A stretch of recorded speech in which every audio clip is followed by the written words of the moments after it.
Hello friends, Senior Pastor Ben Pierce here in 301 Studios, coming back with yet another installment of Who Died and Made You King. Now, today we're going to be talking about Omri, O-M-R-I. He is the sixth king in the northern kingdom. Now remember, north, zero good kings.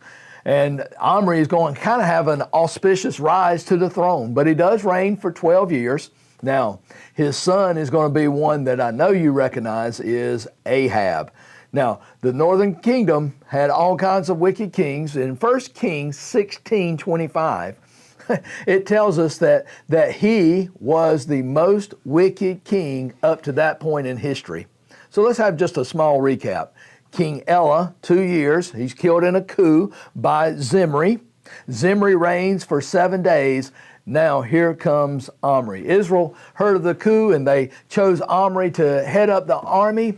Omri is going to lay the siege on Zimri's capital city. Zimri barricades himself in the palace. He burns it down, basically committing suicide. Not everyone is on board with Omri. They're split on their support. Half wanted Omri. The other half wanted a man named Tibni. Omri's followers were stronger than Tibni's, and so they had Tibni killed. Omri becomes king, and in the 31st year of the reign of Asa in the south, Omri is going to purchase a hill called Samaria. 1 Kings 16:23 through 24. He makes Samaria the capital of the north.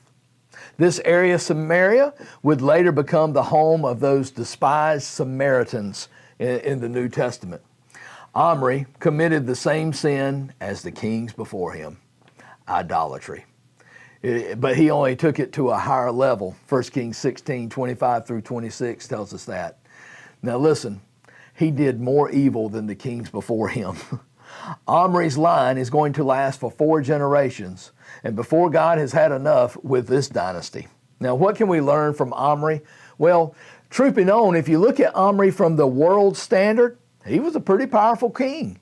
He acquired land. He had strength. He was a warrior. 1 Kings 16:27 talks about Omri's might. But listen, but he didn't do it in the strength of the Lord. He did it in his own strength. You see, as far as the world goes, he was strong in his flesh, but what the world praises and looks up to is not the same as God's standards.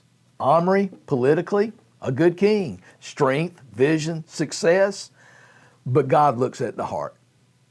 Lessons learned in this is any success achieved without God is empty and hollow, and in the end, it's hopeless. I believe you could paraphrase it as this: you can gain the whole world and lose your own soul. The most important thing in life is your relationship with Jesus Christ. What you do for the kingdom of God. Now, if you walk without him in this world, you'll have a long walk for all of eternity without him. Let me encourage you. You can be successful in this world, but you can gain everything. But if you lose your own soul, what have you truly gained?